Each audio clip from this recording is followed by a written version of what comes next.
maravilhosa, você é lindo. Isso é maravilhoso. Nós todos que nós estamos aqui, todos nós somos fantásticos, maravilhosos, lindos, capazes, porque nós somos filhos de Deus, né? E ser filho de Deus não é pouca coisa. Então, se nós somos filhos de Deus, nós somos tudo isso e muito mais ainda, né? Às vezes a gente convida alguém para trabalhar na casa espírita, fulano, vem ajudar, tem tanta atividade aqui, tanta coisa que você pode escolher, que você pode fazer. Aí a pessoa, eu não sei, eu não posso, eu não sou capaz, eu não tenho tempo. Bate até uma fraqueza na pessoa na hora de falar, né? Fala como se tivesse bem bateu aquela fraqueza na pessoa, ela responde, né? Eu não sei, não posso, não sou capaz, até a voz treme da pessoa. Mas nós podemos, nós somos capazes, porque nós somos filhos de Deus. Nós só temos que querer assumir o papel de filhos de Deus para a gente poder realizar as coisas.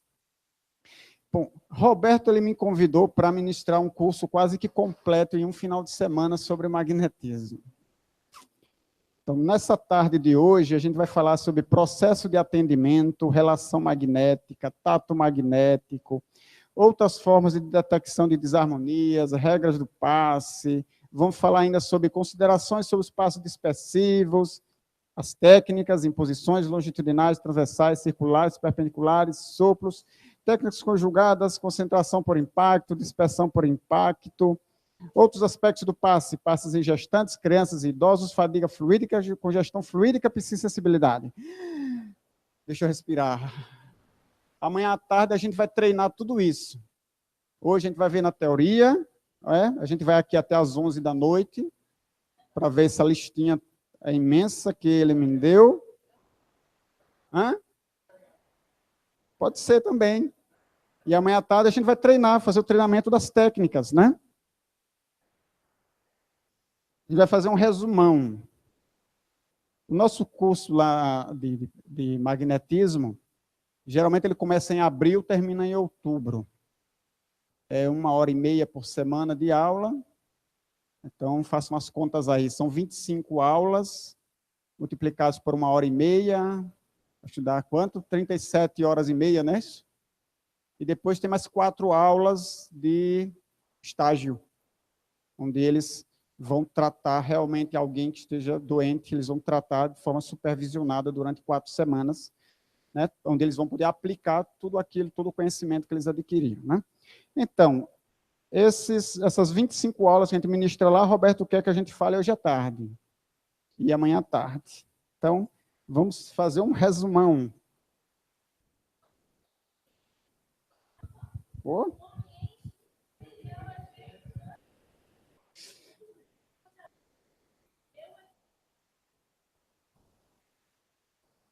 Bom, processo de atendimento. Eu vou falar sobre a nossa experiência lá nesse sentido aqui. Tá? Como é que é o atendimento que a gente faz lá das pessoas que chegam para tratamento magnético. Geralmente, os dias que tem atendimento fraterno é quinta e domingo à noite. São os dias que tem palestras abertas ao público, tem também o atendimento fraterno. Então, as pessoas que querem um tratamento, eles chegam nesses dias, fazem uma entrevista. Entrevista normal, como vocês já devem saber como é que funciona um atendimento fraterno. Só que como nós não temos condições de absorver todas as pessoas que desejam fazer tratamento, elas ficam numa fila de espera. Então, a ficha é preenchida, a pessoa é ouvida, ela é orientada, mas ela fica numa filinha de espera, e à medida que a gente vai tendo vaga, nos dias de tratamento, a gente vai convidando essas pessoas a iniciarem seu tratamento magnético, né? Só que o que acontece é que a gente não, mesmo assim, a gente não tem a capacidade para absorver todos que procuram. Então, geralmente, quando a gente vai chamar, a gente não chama por ordem, por sequência de data, do dia que a pessoa esteve no atendimento fraterno, mas por ordem de necessidade. Então, a gente chama os casos mais graves, os casos mais urgentes. Se for alguma questão emergencial, não tem fila de espera, a gente dá um jeito de arranjar uma vaga em qualquer um dos dias de tratamento. Por exemplo, depressivos com ideias suicidas. Então, a gente não deixa na fila de espera. a gente já arranja um jeito de ter uma vaga para essa pessoa, para ela fazer logo começar logo o seu tratamento. É um caso emergencial. Então, uma pessoa que está com um câncer avançado já em situação de metástase. Então, não tem fila de espera. A gente chama a pessoa logo para iniciar o tratamento. O que vai acontecer com os casos leves? Vão ficando na fila. Então, no atendimento fraterno, a gente orienta essas pessoas que ou elas procurem outra casa espírita para fazer o tratamento, ou talvez elas podem ficar esperando bastante tempo, porque a gente vai dar prioridade aos casos mais graves, de maior necessidade, né? Isso por causa da quantidade de pessoas que nos procuram a instituição e a quantidade de pessoas que a gente consegue atender hoje. Hoje nós estamos atendendo 75 pessoas semanalmente. Então, 75, entre crianças e adultos. São 4 dias de atendimento, um somente para crianças e 3 para os adultos. Sendo que, nas quintas e domingos, nós temos tratamento magnético, mas são trabalhos menores, porque é o dia também da palestra pública, então o tempo fica mais restrito para os tratamentos. Na segunda-feira à noite, a noite é só para tratamento, então a gente consegue absorver quase que metade destas pessoas somente na segunda-feira, né? À medida que a gente for aumentando a equipe, a gente consegue absorver mais pessoas, né? Hoje, graças a Deus, a gente atende 75, mas a gente antes atendia 40, 45 pessoas. Hoje já atendemos 75. Dos mais diversos tipos de problemas, de dificuldades. Então, há aqueles casos que procuram atendimento fraterno, que são necessitados de orientação e não propriamente de tratamento. Às vezes, problemas familiares, às vezes, uma pessoa que está desempregada há muito tempo, pessoa que está com algum tipo de problema que necessita mais propriamente de uma orientação do que de um tratamento magnético. Os que necessitam de tratamento magnético, a gente vai ajustando, coloca na fila e vai chamando à medida que a gente vai tendo vaga em um desses dias de tratamento, e vai chamando essas pessoas para iniciar. E é dessa maneira que a gente faz esse acolhimento inicial às pessoas, né? E esse acolhimento inicial, ele é muito importante, porque ele já mostra para a pessoa como é que funciona a casa e o que ele vai encontrar na instituição. Estou falando aqui não apenas dos aspectos técnicos de funcionamento da casa, mas também da questão emocional, da questão afetiva, que ele já vai sentir naquele primeiro momento como é que é esses aspectos afetivos na instituição, como é que é o acolhimento propriamente dito. Porque ele precisa, mesmo sabendo que vai ficar numa fila de espera aguardando uma vaga, mas ele precisa se sentir acolhido. E, geralmente eles chegam angustiados, chegam com suas dificuldades, carregando suas dores, seus problemas, trazendo uma angústia dentro de si, e precisam desse acolhimento, né, dessa fraternidade, de estar num ambiente acolhedor, que tenha calor humano, onde não há apenas uma dinâmica de funcionamento do trabalho, mas há toda uma dinâmica fraterna, uma dinâmica afetiva para receber essa pessoa, fazendo com que ele se sinta bem desde o primeiro momento. Geralmente, essas pessoas que ficam na fila aguardando uma vaga para tratamento, elas permanecem na instituição, ficam assistindo às palestras ou participam de algum grupo de estudo, até que sejam chamados propriamente para iniciar o tratamento magnético, né? E quando elas iniciam o tratamento propriamente dito, o tratamento magnético, esse primeiro momento a gente chama de atendimento fraterno, mas no segundo momento, quando ele já vai estar nos dias de tratamento, nós fazemos uma entrevista com cada um deles antes da aplicação do passe, isso todas as semanas. Eu não sei se vocês fazem da mesma maneira por aqui também. Então, eles passam por uma pequena entrevista, que a gente já não chama de atendimento fraterno, a gente chama de acompanhamento semanal, porque a gente quer acompanhar como é que está a situação desse indivíduo a cada semana. O que é que ele está melhorando, se piorou algum sintoma, se surgiu algum sintoma novo, se tem alguma circunstância nova acontecendo, se ele foi ao médico, se ele marcou cirurgia, que medicamentos ele está tomando, se houve mudança de medicação, como é que ele vem se sentindo com o tratamento. Então, a gente precisa desse feedback dele para que a gente possa ir programando o tratamento magnético na medida da necessidade. Então, se ele vai relatando a cada semana que está piorando, ou que está do mesmo jeito, as semanas vão passando e nada melhora, ou começam a surgir pioras de alguns sintomas, alguma coisa está errada, o tratamento precisa ser modificado. Precisamos encontrar o que é que dá resultado para essa pessoa, para que a gente possa, então, programar melhor o tratamento magnético desse indivíduo.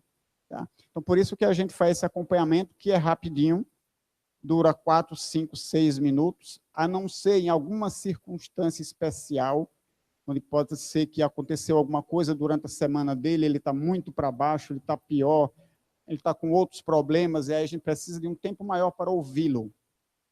Mas, do contrário, normalmente, se as coisas estiverem andando normalmente, 4 a 6 minutos é o suficiente, onde o entrevistador vai fazer uma entrevista com ele, vai questioná-lo sobre os seus sintomas para que possa ser pontuado, e isso vai anotado na ficha. Então, nós temos 3 fichas lá no tratamento magnético, 3 fichas diferentes. A primeira é a ficha de atendimento, que é aquela que é preenchida quando ele chega no primeiro dia na instituição, quando ele vai para o atendimento fraterno, que aí é um trabalho um pouco mais demorado para ouvir toda a sua história e passar para ele orientações a respeito. Sugestões e orientações a respeito do seu tratamento, de como será seu tratamento. Então, é a primeira ficha.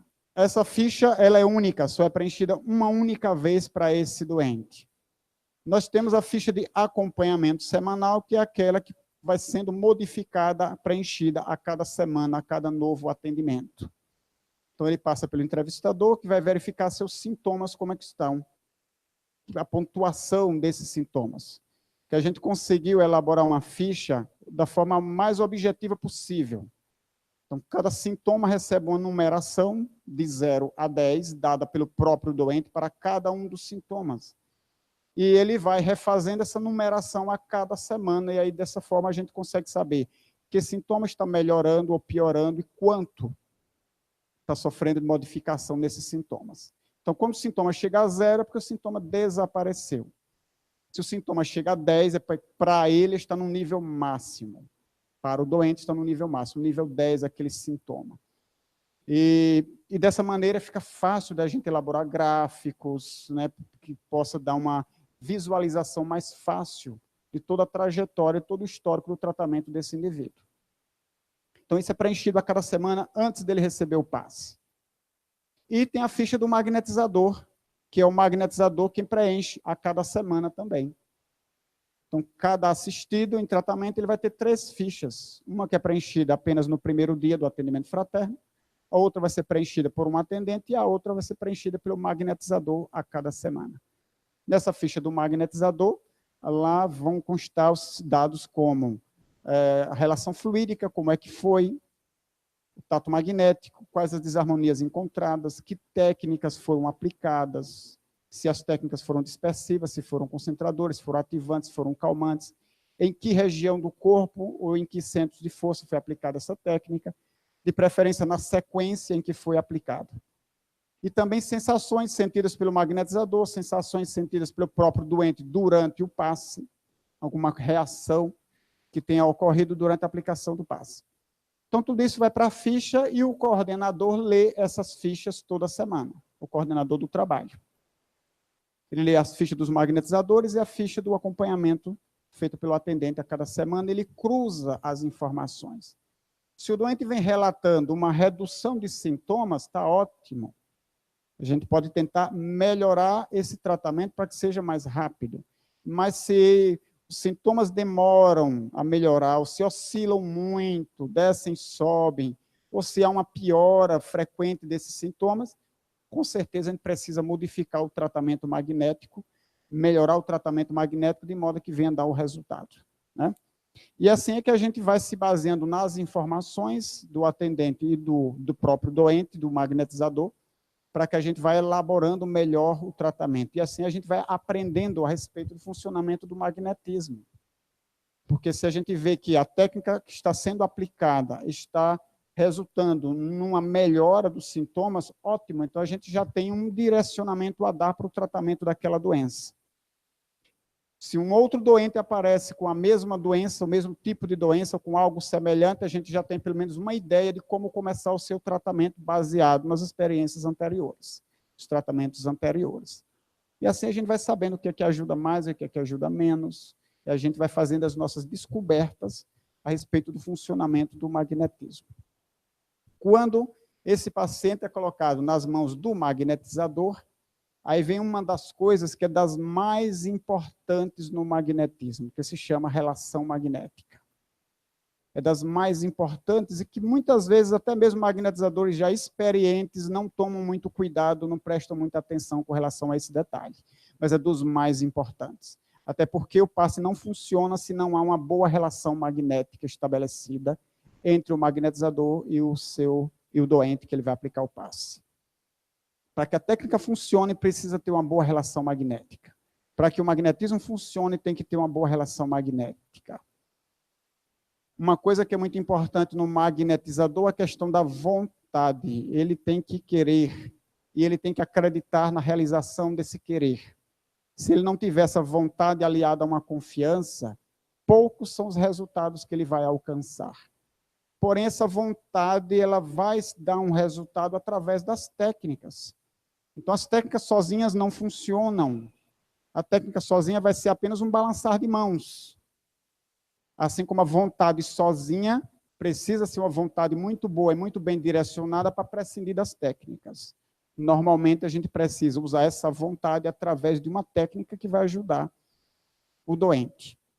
Com relação a esse equilíbrio entre o que é mais importante, se é vontade ou se é técnica, os magnetizadores clássicos eles discordavam um pouco uns dos outros. O Marquês de Puisegui, por exemplo, ele achava que a vontade era muito mais importante que a técnica. Já outros magnetizadores, como La Fontaine, por exemplo, achava que a vontade não tem a menor importância, que é uma questão energética, é uma questão fluídica, é o fluido agindo através da técnica e ponto final. No Espiritismo, a gente vai encontrar em Kardec o equilíbrio disso aí. A vontade ela é necessária, o passe ele não funciona sem a vontade do magnetizador, sem um querer firme e forte do magnetizador, porém essa vontade ela se exerce no outro através das técnicas que são utilizadas.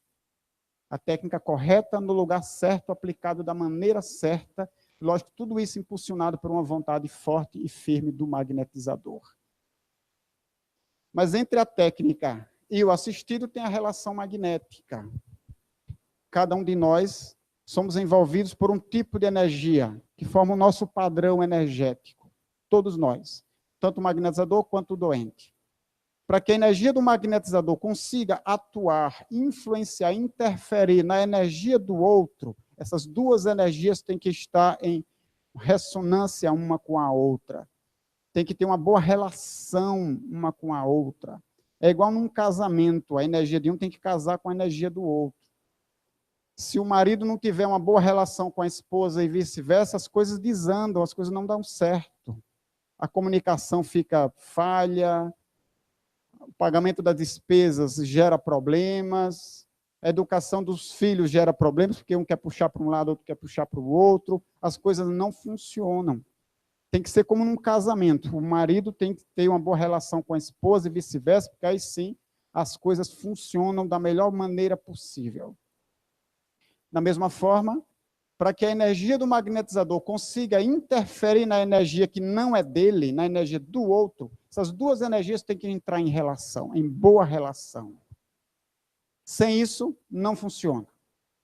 O que é essa relação? É uma boa interação. Elas têm que entrar, vamos dizer assim, num ajuste de padrão, para que uma consiga estar no mesmo padrão ou padrão semelhante à da outra energia, para que elas consigam interagir entre si, senão nada funciona. Quando eu vou aplicar o passe em alguém, eu tenho o meu campo fluídico que me envolve, e o doente também tem o dele.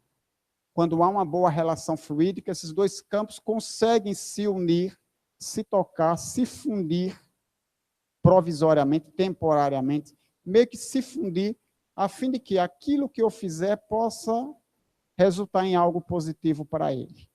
Do contrário, isso não vai ser possível de acontecer.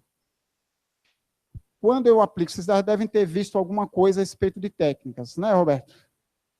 Então, nós temos aqui um passe longitudinal, que é aplicado ao longo de uma área, por isso o nome longitudinal, ao longo de uma área, sempre de cima para baixo.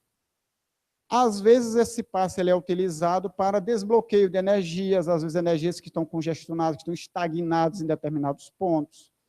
Às vezes, energia que deve circular, às vezes ela não está circulando da maneira mais eficiente possível, às vezes está circulando com uma certa dificuldade. E uma das funções desse passe é ajudar na movimentação fluídica dessas energias. Então, eu posso usar esse passe dispersivo para isso. Só que, de que maneira que eu, passando a minha mão, olha, eu estou passando a minha mão pelo campo fluídico do outro, de que maneira que a minha mão consegue fazer a energia do outro se movimentar? Logicamente que não é a mão que faz isso. Não é. Eu não tenho como segurar um fluido e arrastá-lo para baixo. A gente não consegue nem segurar água. Quanto mais segura fluido. Então, não é a minha mão que está pegando o fluido do outro e arrastando para baixo. A gente tem que lembrar que nós estamos falando de magnetismo, que funciona dentro das leis de atração e repulsão. Então, eu tenho que criar um campo atrativo, onde a minha energia atraia a energia do outro, porque isso é magnetismo. Então, no momento em que eu vou passando a minha mão... Oi? Tá, já vi. No momento em que eu estou passando a minha mão, então, a minha energia da minha mão é que, atraindo a energia do outro, no momento em que eu estou movimentando a minha energia, vai arrastando a outra junto, por atração magnética. Isso nas outras técnicas dispersivas também, nos transversais, no sopro, tá? Nas outras técnicas vai funcionar dentro do mesmo princípio, por atração magnética. Só que só vai existir essa atração magnética se existir uma boa relação magnética entre as duas energias.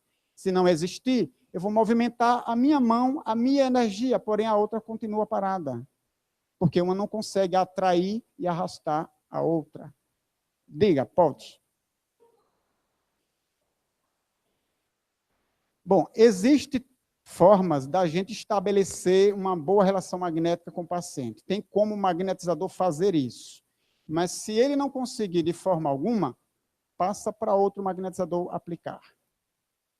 É o mais recomendável, tá? Então, veja bem, é muito difícil a gente conseguir uma relação magnética 100% com a outra pessoa.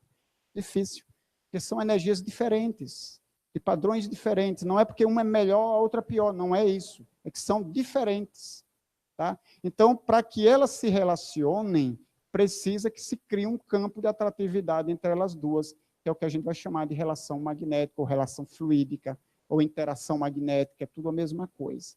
Como é que a gente cria essa, como é que a gente procede para originar essa boa relação magnética?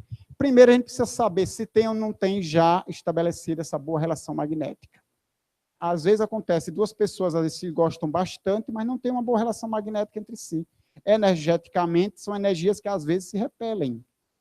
E às vezes tem uma pessoa que já não simpatiza tanto, mas você consegue uma boa relação com aquela pessoa. Porque tem a ver com padrão energético. São padrões que se casam melhor entre si, que se afinizam melhor uma com a outra. Lógico que isso também tem a ver com o processo de evolução moral, com a questão do tipo de doença que a gente carrega, como é que está o tipo de energia nosso, a qualidade das nossas energias, tem a ver com processos reencarnatórios, enfim, tem vários elementos aí que vão interferir, que vão criar o meu padrão energético e o padrão de energia da outra pessoa. Tá? Então, o que a gente precisa saber é, primeiro, se essas duas energias conseguem se relacionar bem naturalmente, sem que eu precise fazer nada para isso. E aí eu tenho que detectar essa energia da outra pessoa. E aí, os magnetizadores clássicos usavam várias técnicas diferentes. Uns utilizavam, por exemplo, você segurar os polegares da outra pessoa. A pessoa ficava com os polegares assim, os dois, e o magnetizador segura os polegares e fica ali durante 10, 15 minutos, até perceber que as duas energias estão interagindo bem, estão dentro de uma flexibilidade, dentro de um padrão mais semelhante uma da outra. É como você está numa orquestra onde você precisa afinar os instrumentos, onde todos eles precisam estar com a mesma afinação para que eles consigam tocar a mesma melodia. Então, não é que a gente vai conseguir transformar a energia do outro ou a nossa própria para que ela consiga interagir. A gente vai gerar no nosso campo fluídico, ou seja, do magnetizador, uma flexibilidade nas nossas energias, de modo que ela consiga interagir melhor com a energia que é diferente. Gera uma certa flexibilidade. Num espírito superior, num espírito elevado como Jesus, isso já é feito naturalmente. A energia dele já é flexível o suficiente para interagir com qualquer outra. Com qualquer outra. Mesmo assim, ainda tem aquela situação do cego que Jesus não conseguiu curar de primeira. Fez lá o procedimento, perguntou ao cego como é que ele estava vendo pessoas como se fossem árvores, ou seja, enormes. A visão não estava restaurada completamente, Jesus precisou atuar novamente a fim de que ele restabelecesse a visão. Mesmo assim, o Cristo não conseguiu fazer de primeira aquela cura, né? Teve alguma dificuldade. Não estou dizendo que era por conta de relação fluídica, mas, enfim, a energia dele já era flexível o suficiente, pela pureza da energia, para conseguir interagir bem com os outros tipos de energia e assim poder realizar o tratamento, a cura. No nosso caso, a gente precisa de uma atuação um pouco maior, um pouco mais insistente para a gente conseguir isso. Então, na maioria das vezes, a gente vai conseguir estabelecer uma boa relação magnética, uma relação magnética regular. Dificilmente a gente vai encontrar uma relação perfeita com as energias de uma outra pessoa ou uma relação completamente incompatível com as energias de outra pessoa. Então, dificilmente a gente vai chegar a esses extremos. Tá? Então, geralmente, a gente consegue estabelecer uma boa relação que dá para se aplicar bem um passe e ter um bom resultado. Então, os magnetizadores usavam essa técnica que eu falei, de segurar os polegares, outros utilizavam de fazer longitudinais, concentrando energias ao longo dos braços, durante longos minutos, outros utilizavam de outras técnicas, mas aí a gente vai falar de uma técnica que é bem mais simples, que o Giacomello ensina, que a gente utiliza. Diz aí, meu amigo.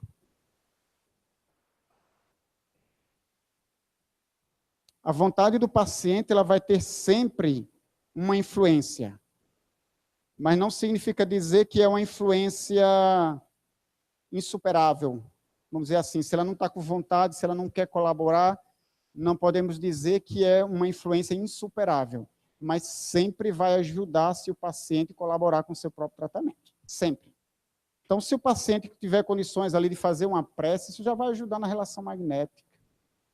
Se ele tem um hábito de, antes de receber o passe, o tratamento, se ele assiste uma palestra, que ele traz conceitos positivos, que ele traz pensamentos bons, lógico que isso vai ajudar na relação magnética. Se o magnetizador se preparou bem durante o seu dia, bem fisicamente, emocionalmente, mentalmente, se ele se preparou bem, isso vai ajudar na relação magnética, né? Na prece que ele fizer antes da aplicação daquele passe. Então, todos esses procedimentos facilitam a relação magnética. Mas eu preciso saber se há ou não uma boa relação magnética. E aí, a técnica é o seguinte. Primeiro, é uma técnica de tato magnético. É eu conseguir perceber o campo magnético da outra pessoa. E aí, Giacomello recomenda que a gente erga a mão o mais alto que puder e vá descendo em direção ao coronário. Descendo se a pessoa estiver sentada, né? Se a pessoa estiver deitada, a cabeça dela estiver para o lado de cá, lógico que a gente afasta a mão do coronário e vai aproximando-se lentamente desse coronário, procurando perceber esse campo magnético que o envolve. E em alguma distância a gente vai encontrar esse campo magnético de uma forma mais contundente. Esse campo magnético ele envolve o indivíduo até uma certa distância. Só que às vezes a gente não consegue perceber muito bem em determinada distância. Então, com o paciente A, eu consigo perceber melhor a 1 palmo de distância. Com o paciente B, eu percebo melhor a 3 palmos de distância. Daí porque é interessante que você coloque a mão o mais longe possível e vá se aproximando lentamente, procurando detectar esse campo magnético. Você vai chegar, então, num determinado ponto, numa determinada distância, onde você percebe com mais precisão. Você tem uma percepção melhor. Então, essa é a distância melhor para você continuar percebendo esse campo. Então, mantenha a sua mão ali, naquela distância. Mantenha a mão naquela distância, procurando perceber o que é que você está sentindo. O que é que esse campo magnético está lhe dizendo, através das sensações que você pode experimentar na palma de sua mão, ou no seu próprio organismo. O que é que você está sentindo? Você está sentindo sua mão ser puxada em direção ao coronário dele, em direção à cabeça do paciente? Ou você está sentindo a sua mão ser repelida, ser afastada? Você está sentindo o quê? Um formigamento, um calor, um frio, um aperto na mão, uma dor, uma pontada, que pode se estender também ao longo do braço. Você pode sentir no seu próprio corpo uma dor de cabeça, uma certa tontura, um mal-estar qualquer. São reações naturais que o magnetizador pode sentir. Por quê? O que está acontecendo ali? Duas energias num encontro. Duas energias se tocando, tentando se relacionar. E isso gera uma determinada reação em quem tem a sensibilidade para perceber. E, logicamente, o magnetizador, ele vai desenvolvendo essa sensibilidade para ele conseguir perceber essas nuances. O doente, muitas vezes, ele percebe também, se ele tiver uma certa sensibilidade. Tem outros que não têm sensibilidade, não sentem nada. Parece uma pedra, né? Não sente nada. Então, o magnetizador, ele vai desenvolvendo essa percepção, essa sensibilidade aos poucos, à medida em que ele vai treinando, ele vai desenvolvendo essa percepção, que é de tato magnético. Até aqui eu só estou sentindo o campo magnético.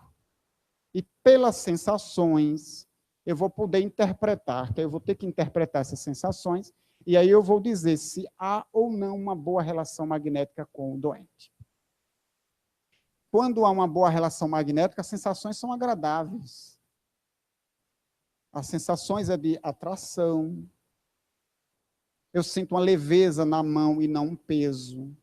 Eu sinto uma atração e não uma repulsão.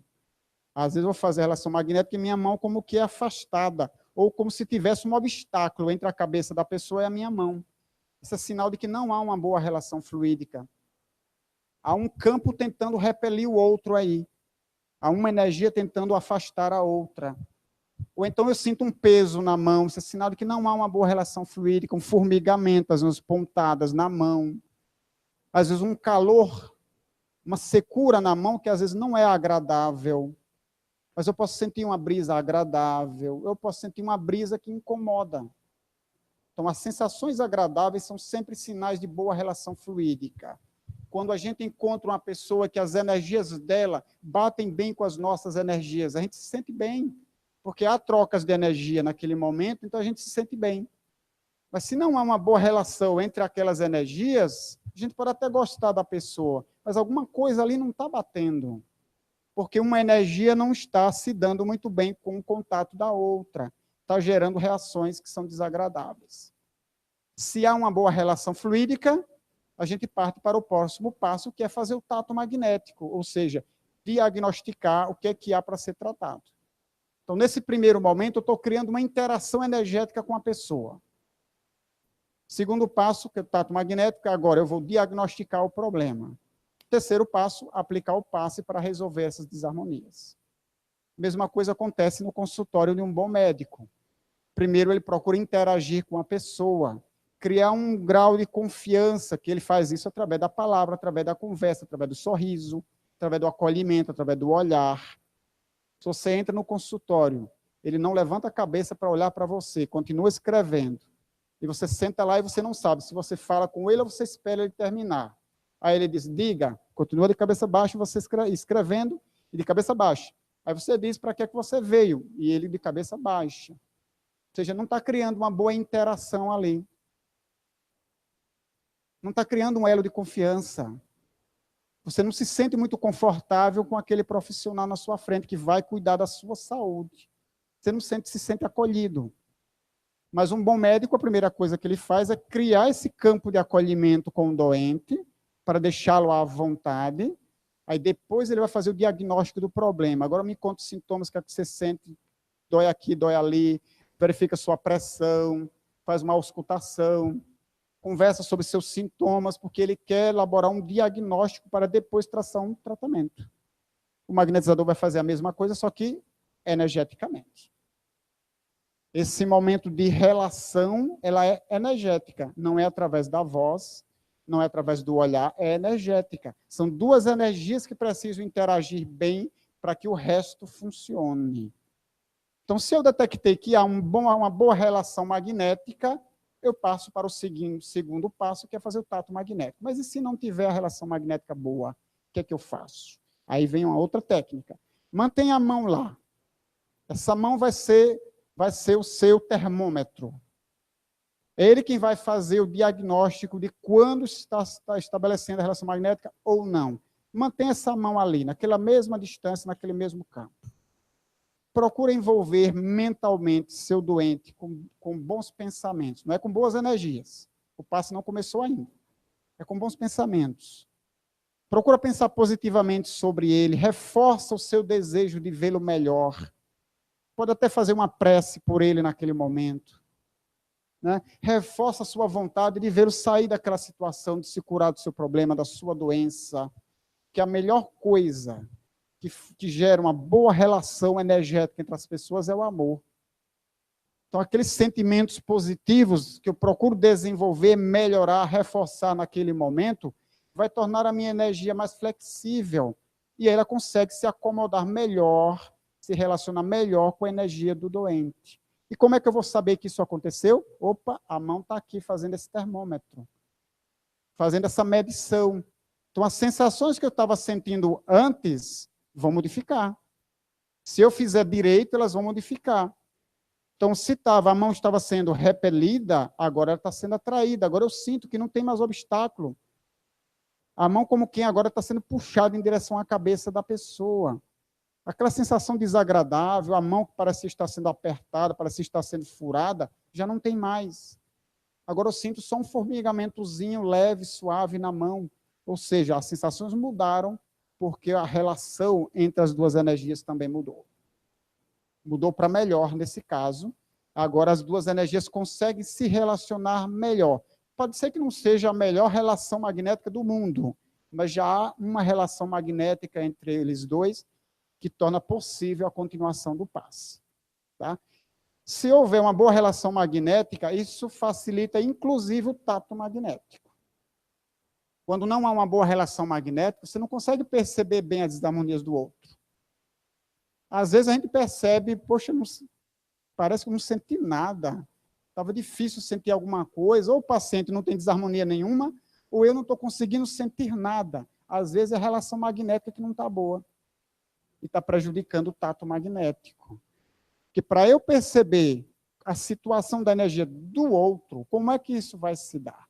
Eu tenho a minha energia, que vai estar, que eu vou fazer um escaneamento, né, com a mão, eu vou passando a mão lentamente, centro a centro de força, começando do coronário, passando pelo frontal, laríngeo, cardíaco, gástrico, esplênico, genésico.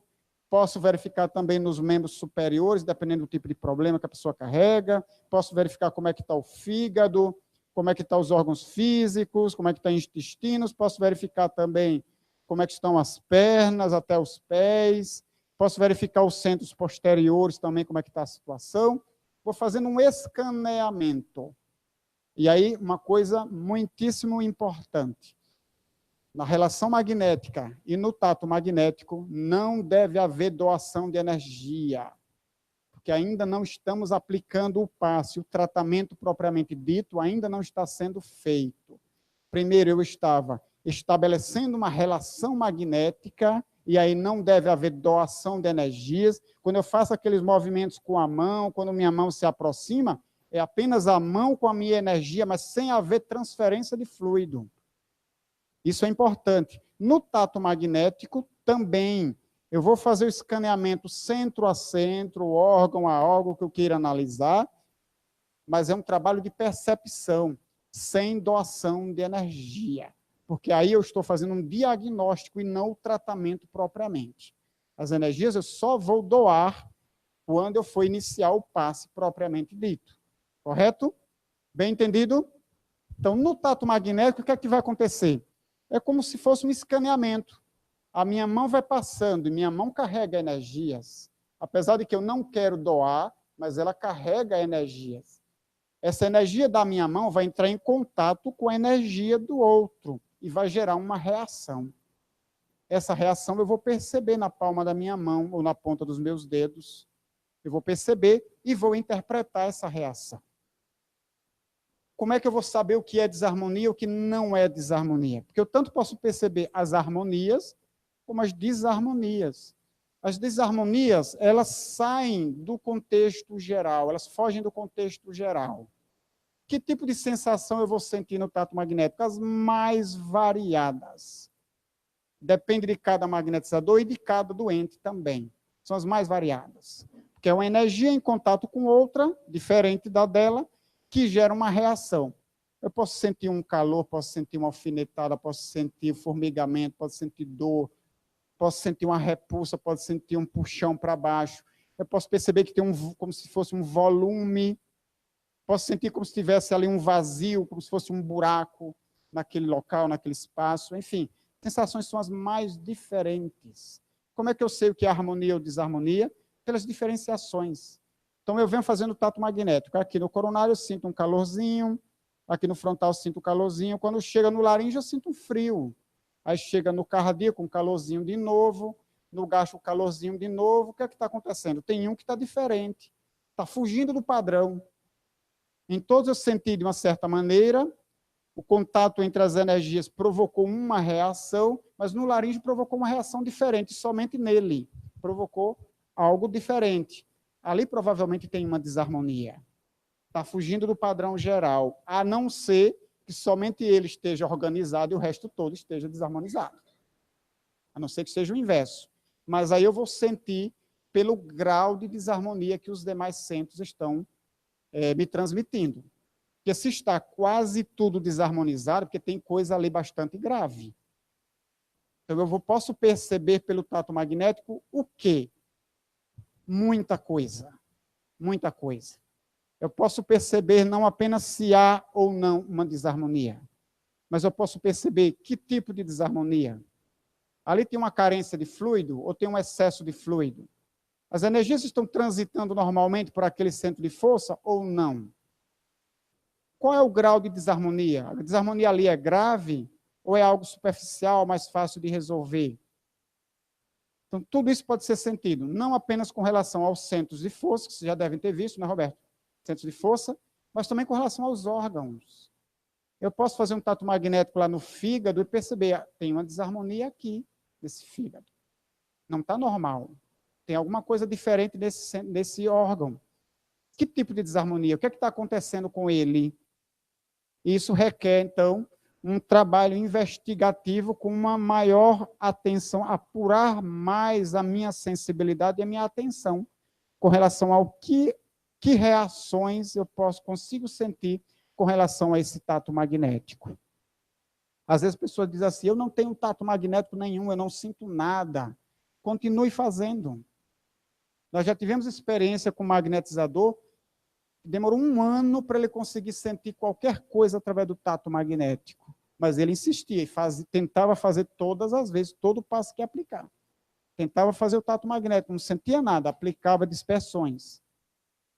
Na outra semana, a mesma coisa. 1 ano de treino, até que ele conseguiu sentir alguma coisa no tato magnético, e aí foi uma felicidade danada por estar começando a despertar uma sensibilidade que ele foi desenvolvendo a partir de então.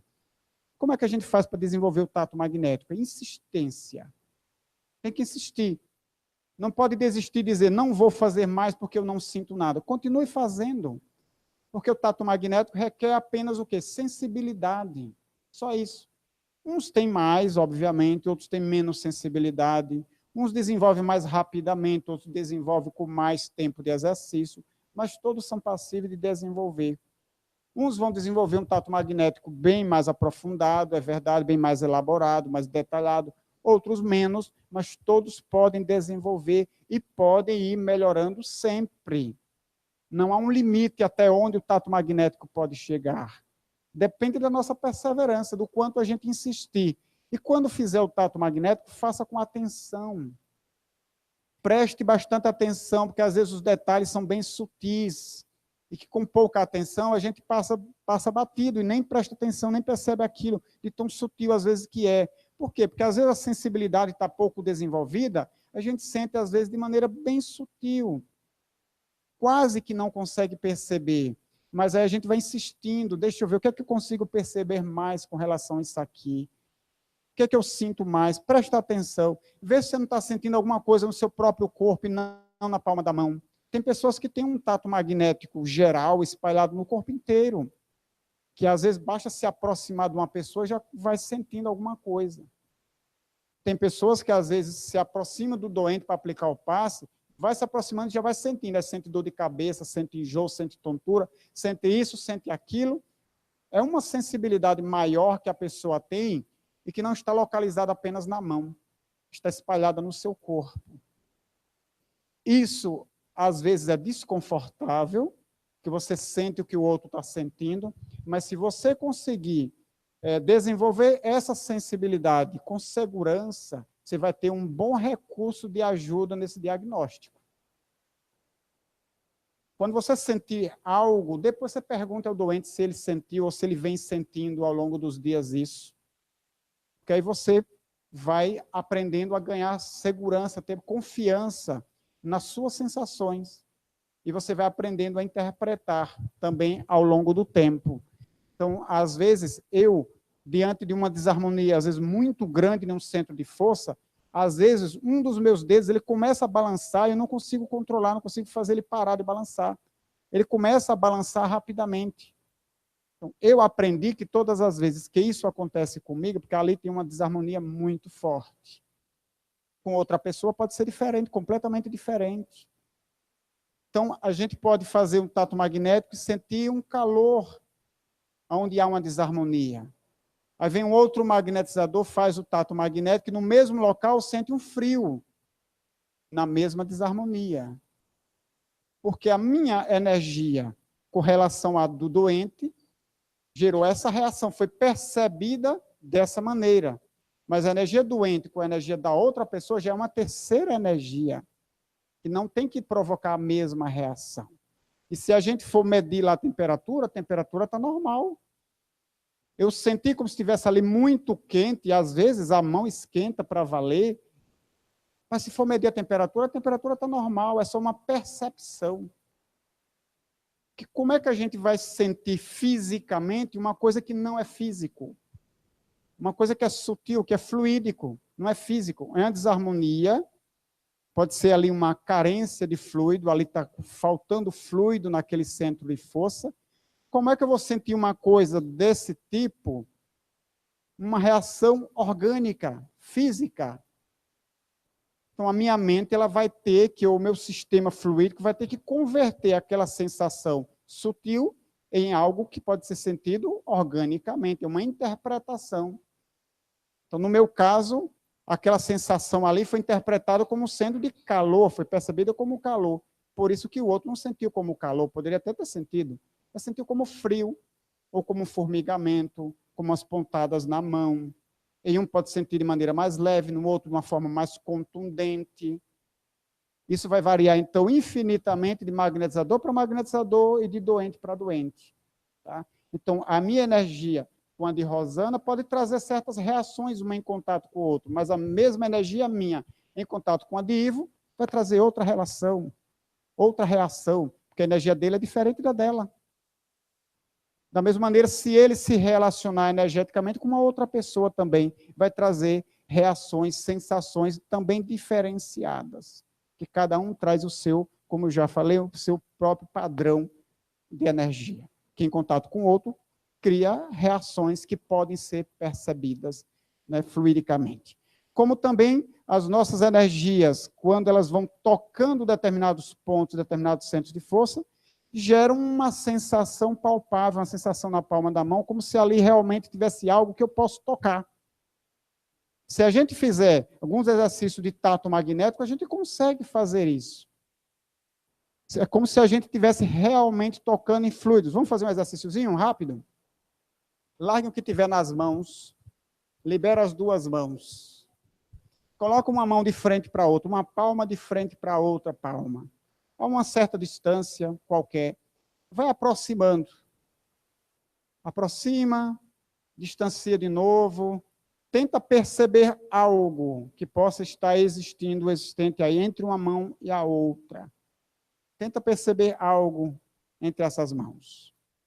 Tenta emitir de uma mão para outra uma certa quantidade de fluido de uma mão para outra. E tenta manter esse fluido entre as duas mãos. Tenta manter ele aí.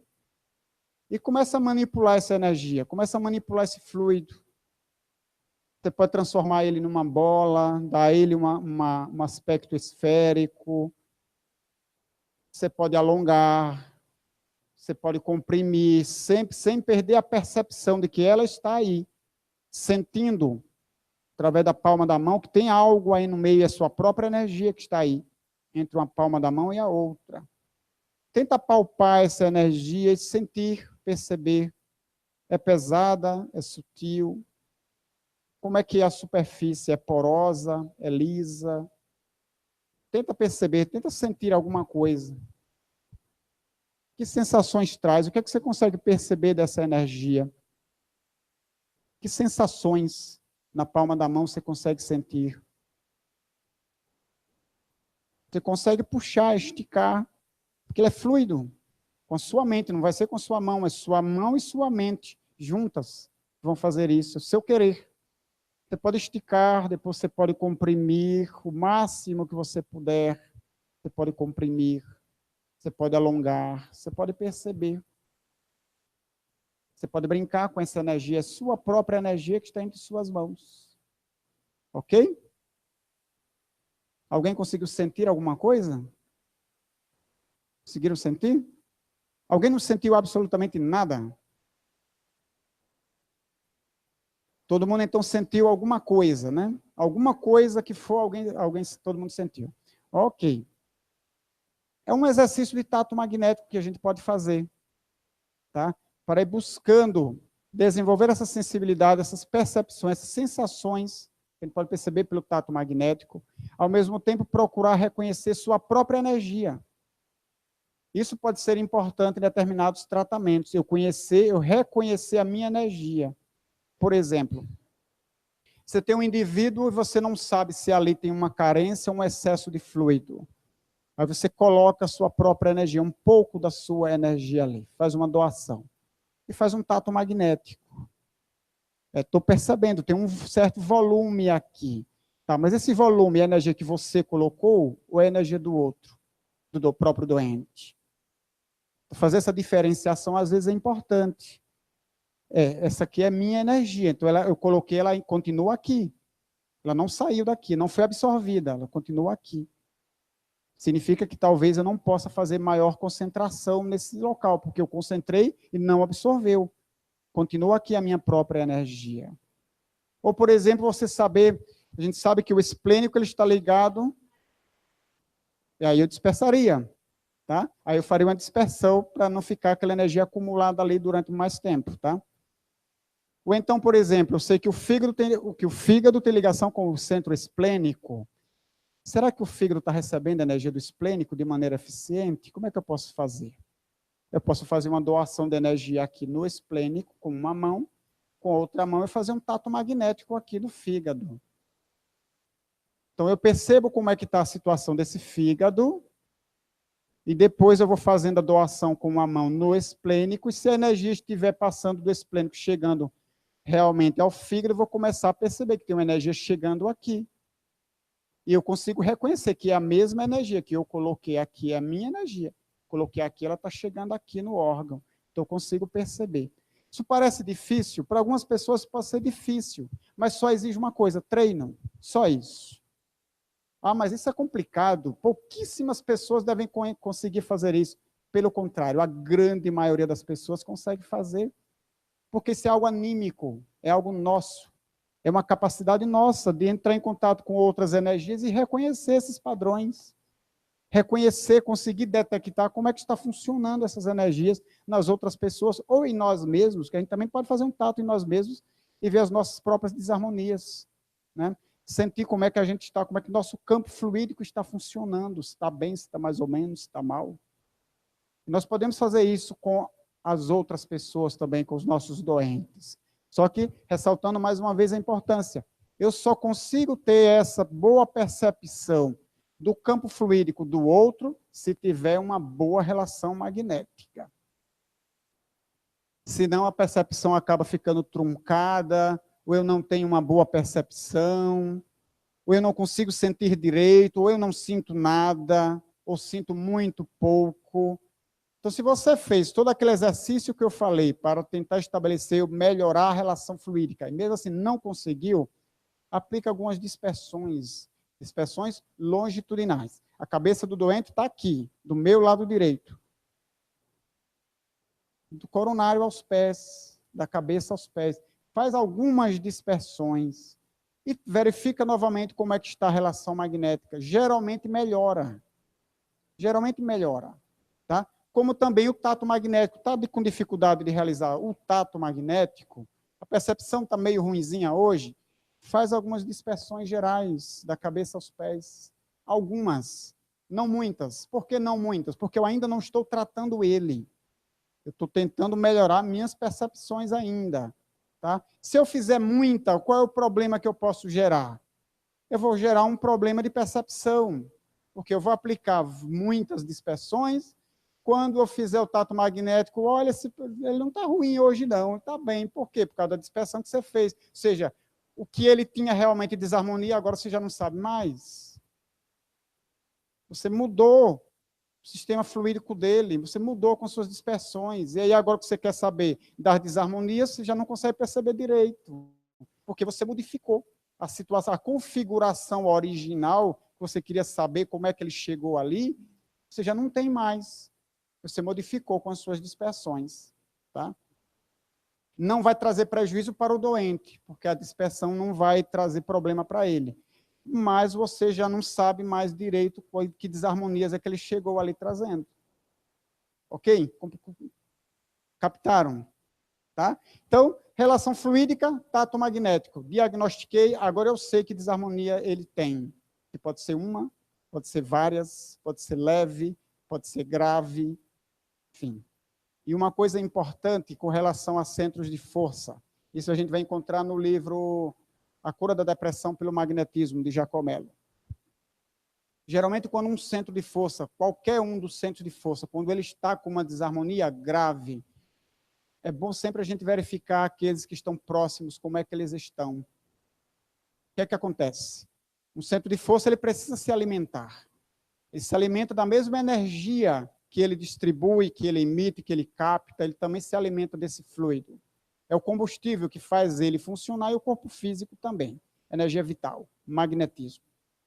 Se esse centro de força, se ele está problemático, ele não está conseguindo captar, absorver de maneira eficiente a energia que ele precisa, o que é que ele vai fazer? Ele vai buscar de onde tem, senão ele vai entrar em falência. Ele vai buscar, geralmente, no vizinho, que é mais próximo. E o que é que vai acontecer? Esse centro vizinho vai ter que alimentar a si mesmo e ajudar a alimentar o outro. Aí ele começa a entrar em falência também. Também começa a se desregular, a se descompensar. E isso vai numa reação em cadeia. Né? E no caso da depressão, começa pelo esplênico, o esplênico está descompensado, altamente descompensado, problemático, não consegue se alimentar fluidicamente, e aí ele vai buscar energia no gástrico e no genésico, e acaba descompensando o gástrico e genésico. E quando o gástrico e genésico já não consegue suprir as necessidades próprias, nem a do esplênico, o esplênico vai buscar no cardíaco, e aí congestiona, descompensa violentamente o cardíaco. Porque o cardíaco, ele trabalha, ele processa energias bem mais sutis do que o esplênico. Genésico, esplênico e gástrico são considerados centros de frequência baixa. O cardíaco é considerado centro de frequência mediana. Ou seja, ele trabalha com energias bem mais sutis. E energias muito sutis não conseguem suprir a necessidade de um centro que trabalha com energia mais densa. É mais ou menos assim. Você tem um adulto que está passando fome, aí você dá um mingauzinho ralo para ele comer. Não adianta, não vai matar a fome. Mingauzinho ralo você dá para um organismo mais delicado, como o de uma criança. Mas não para um adulto, que precisa de uma alimentação mais substancial. Aí o que acontece? Um prato não satisfaz de jeito nenhum, ele come a panela inteira. para satisfazer. Ou então ele enche logo o estômago, mas daqui a 20 minutos já está com fome de novo, tem que comer de novo, porque não satisfaz. Então a energia do cardíaco não satisfaz o esplênico, porque o esplênico trabalha com energias mais densas. Não é energias mais ruins, é energias mais densas. São mais densas por causa do tipo de atividade que ele realiza. Então o gástrico também trabalha com energias densas. Por quê? Porque ele realiza digestão, absorção de alimento, são funções mais voltadas ao próprio corpo, à vida material. O cardíaco já trabalha com coisas mais sutis, já trabalha com emoções, já não é com a manutenção física, já vai trabalhar de uma maneira mais sutil, por isso que ele trabalha com energias numa frequência mais alta. E essas energias de frequência mais alta não satisfazem ao gástrico nem ao esplênico. E aí o que o esplênico faz? Suga violentamente o cardíaco, e aí o cardíaco entra violentamente em congestão. Ele se descompensa violentamente. E o cardíaco, para sobreviver, faz o quê? Vai buscar do laríngeo. O laríngeo vai buscar do frontal, e assim por diante. E aí, daqui a pouco, você tem uma reação em cadeia, uma descompensação geral, quase geral. Aí o depressivo, que sentia aquela falta de energia, aquele desânimo, aquela moleza toda, aí começa a sentir falta de apetite, ou desregula o apetite, ele começa a comer demais, por causa dos processos de ansiedade e tudo mais. Aí o esplênico começa a sugar do cardíaco, descompensa o cardíaco, e as emoções do depressivo já começam a ficar todas complicadas. Aí descompensa o laríngeo, ele já perde a vontade de fazer qualquer coisa, vontade de sair da cama, vontade de passear, perde a vontade de comer, perde a vontade de beber água, vai para o médico se alguém levar, vem para o tratamento magnético se alguém conduzir, porque ele não consegue expressar a sua vontade, exercer a sua vontade. Não é que ele vai perder a vontade, porque a verdade, a vontade é um atributo do espírito, não perde, mas ele não consegue exercer as suas vontades. Então ele já se prostra. Aí começa a descompensar o frontal, aí os seus pensamentos já começam a ficar completamente embaralhados, ou seja, já vai se alastrando e gerando uma complicação geral nesse indivíduo. Então, esse mecanismo ele funciona em qualquer doença. Então, qualquer centro de força, quando começa a se descompensar de maneira mais grave, ele começa a buscar compensações em outras áreas, geralmente nos centros mais próximos, onde ele vai sugar essa energia, buscando se manter, pelo menos, num funcionamento regular, só que acaba descompensando os outros também. E isso numa reação em cadeia. Tá? Então, se o genésico se descompensa, é muito provável que ele comece a descompensar o básico, que está no sentido oposto e bem próximo. Ou ele descompensa o esplênico. Ou o laríngeo tem descompensação grave, começa a descompensar o frontal. Muitas vezes acontece isso naqueles processos de bronquite, às vezes uma virose muito séria, que a gente sente tudo isso aqui congestionado, começa no laríngeo. Né? Você está com dificuldade de respirar, aquela secreção toda no sistema respiratório, lá, aquele cansaço, você caminha um pouquinho, você se sente cansado, laríngeo. Aí começa a congestionar aquela secreção aqui no rosto todo, pode verificar que o frontal já está congestionado também. Também está precisando de um ajuste aí no centro de força frontal. Ok? Tudo bem até agora? Alguma dúvida, alguma pergunta?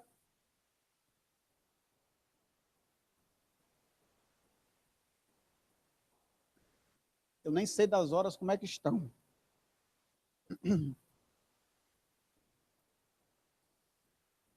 Tá. 3h15. Outras formas de detecção de desarmonias. Existem. Não só o tato magnético. Tem pessoas que têm uma boa intuição. Só que é preciso a gente verificar o que é uma intuição. Uma intuição é uma faculdade mediúnica. Tem pessoas que têm a faculdade mediúnica intuitiva. E é preciso a gente prestar atenção, porque às vezes o que a gente pode chamar de intuição pode não ser uma intuição. A gente chama de intuição, mas pode ser um processo telepático seu com o doente. A intuição pode não ter vindo do seu orientador espiritual, pode ter vindo do obsessor do doente. Aí você está lá aplicando o passo, vem aquela intuição, trata em tal lugar. Ele precisa de muita energia, joga energia no esplênico dele, que ele precisa de muita energia. Você vai lá concentrando. E muitas vezes quem deu aquela intuição foi o obsessor do doente, não foi o seu orientador. Aí quando você vê no outro dia, a pessoa está pior. Ou então pode ser um processo telepático que você interpretou como sendo uma intuição, uma orientação. Por exemplo, o doente está com dor de cabeça, ele chega com dor de cabeça, aí senta lá para você aplicar o passe nele, ou deita na maca, aí está lá o doente, ai minha cabeça, só pensando, só no pensamento, ai minha cabeça, ai minha cabeça, ai minha cabeça, ai minha cabeça. E você capta o pensamento dele telepaticamente. Ó, uma intuição tem que trabalhar a cabeça dele. Pode não ter sido a intuição, pode ser um processo telepático. Ele que está falando mentalmente da dor de cabeça dele, e você captou a mensagem e foi lá tratar a dor de cabeça dele. Só que talvez o que você tem que tratar não é só a cabeça. Por que ele está com dor de cabeça? Dor de cabeça pode ser um problema estomacal, pode ser um problema na visão, pode ser um problema de pressão, enfim, pode ter várias causas, várias origens do problema da dor de cabeça dele. Tudo bem que você trata a cabeça para aliviar a dor que ele está sentindo, mas talvez a causa do problema dele não esteja na cabeça, pode estar em outra parte do corpo, que você não vai poder seguir essa intuição ou essa telepatia para poder fazer o tratamento. Você só tratar a dor de cabeça, você tratou a dor, mas a origem do problema você não tratou, porque você não verificou. Ou então acontece às vezes o seguinte, que a gente acha que podem ser os espíritos ou a intuição que está nos mostrando aquilo ali. A gente vai lá fazendo tato magnético, centro a centro de força, quando chega em determinado local, a mão como que para. Parece que a mão paralisa ali naquele lugar e você começa a doar energia, doar energia, doar energia. Aí depois que termina o passo, você chega e diz assim, os espíritos seguraram a minha mão naquele local ali, e olha que eu doei foi energia, viu? Eu sentia jorrar a energia da minha mão naquele centro de força. Ali eu acho que estava precisando muito, viu? Estava precisando muito, mas não de sua doação. E não foram os espíritos que seguraram sua mão ali, não foram. Até porque os espíritos não agem dessa forma, segurando a nossa mão. Eles não têm mão para segurar a nossa mão. Eles não têm mão material para segurar a nossa mão, então eles não vão segurar a nossa mão. Isso é um processo magnético. O magnetismo funciona dentro das leis, de novo, de atração e de repulsão. Então, a minha mão é um polo magnético de doação. E ali eu tenho um centro de força, uma região necessitando de fluido. Então, logicamente, uma coisa atrai a outra. A minha mão, quando vai passando ali, a minha mão fornece energia magnética. O centro está precisando, o que é que acontece? Por atração magnética, o centro atrai a minha mão para aquele local e começa a sugar as minhas energias. Começa a sugar. Só que aí vem a pergunta, por que é que o centro está sugando energia? O que é que está acontecendo ali que ele está sugando?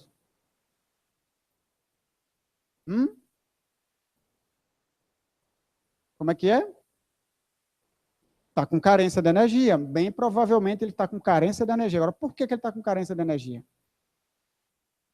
Falta energia para ele absorver?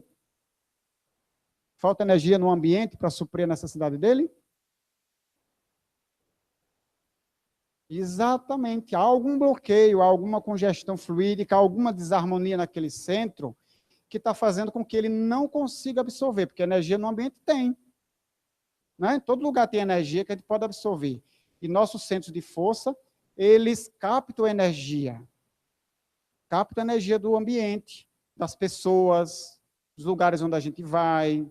Né? Por isso que é tão agradável, a gente se sente tão vitalizado quando a gente faz um passeio em um parque, ao ar livre, numa praia, né? Porque é natureza e tem muita energia vital. Nossos centros absorvem essa energia, né, do ambiente onde a gente está, que pode ser uma energia melhor, pode ser uma energia mais ou menos, pode ser uma energia de uma qualidade não tão boa, que pode trazer uma sensação de maior bem-estar, mais agradável, ou não, dependendo do tipo de energia que a gente acaba absorvendo aí. Tá? Mas eles absorvem, porque eles precisam disso. Da mesma maneira que nosso corpo físico também absorve energia, pelo ar que a gente respira, pelo alimento que a gente come, por aquilo que a gente ingere. Né? Tudo que a gente ingere e o ar que a gente respira também são condutores de energia vital. Só que, num sentido, vão no caminho contrário, no caminho inverso. vão pelo corpo e os centros de força convertem essa energia física, orgânica, em energia fluídica, em energia vital. Ou então, através dos centros de força que absorvem essas energias do ambiente. Então, por que esse centro está ali precisando de energia, com tanta energia que tem por aí? Não é porque falta energia, é porque ele não está conseguindo captar. Ou capta, mas não consegue introjetar essa energia no seu interior. Ele capta e a energia fica ali, estacionada na superfície do centro de força, gerando o que a gente chama de congestão fluídica. O local está congestionado. Quando a gente está com uma gripe forte, a gente está congestionado, né? O nariz está todo entupido, né? A face está toda entupida, está cheia de secreção, está congestionado. Então, o centro de força está congestionado, está ali cheio de energia, parada na sua superfície, servindo para nada, porque ele não consegue introjetar, assimilar essa energia para o seu interior, para suprir as suas necessidades, tanto de centro de força, como perispirituais, e do próprio corpo físico. Aí o indivíduo chega lá, o magnetizador, está fazendo o tato magnético, aí chega lá, a mão para, porque eu tenho energia para doar, e ali está carente de fluxo, como o companheiro ali falou. Se eu fizer mais doação de energia nesse centro de força, o que é que acontece? Piora. Vai aumentar a congestão. Porque o problema não é a falta da energia, o problema é que ele está desregulado. Ele não consegue absorver de maneira eficiente. Talvez ele até absorva, mas não na velocidade e na quantidade que ele necessita. E aí a gente coloca mais energia lá e a mão vai sendo sugada e a energia vai sendo sugada, aquele centro vai captando aquela energia, mas ele assimila uma quantidade bem menor do que o que a gente está doando para ele. Então, aquela energia vai se acumulando ali, dificultando que o problema seja resolvido. Né? Porque enquanto o congestionamento é pequeno, está mais fácil de resolver. Porque às vezes a gente pode ter pequenos congestionamentos fluídicos no nosso dia a dia, que geram pequenos mal-estares, pequenos desequilíbrios que a gente tem no dia a dia, pequenas descompensações, que a gente faz uma prece, faz uma respiração profunda, ou vai descansar um pouco, faz uma alimentação mais leve, toma uma quantidade maior de água, faz uma caminhada ao ar livre e resolve naturalmente. Porque estava fácil de resolver. Mas se aquilo vai complicando, vai se tornando mais difícil de resolver. Porque esse centro de força, por não conseguir se vitalizar sozinho, ele vai começar a sugar dos outros centros de força, como eu já falei. E aí a coisa vai realmente se complicando. Né? Pegando o exemplo da depressão. Um dos primeiros sintomas da depressão e mais comuns é a falta de energia. Uma das primeiras coisas que o indivíduo começa a sentir.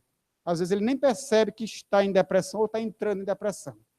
Começa a sentir aquela falta de energia, de manhã para levantar da cama é aquela dificuldade, é aquela fraqueza o dia todo.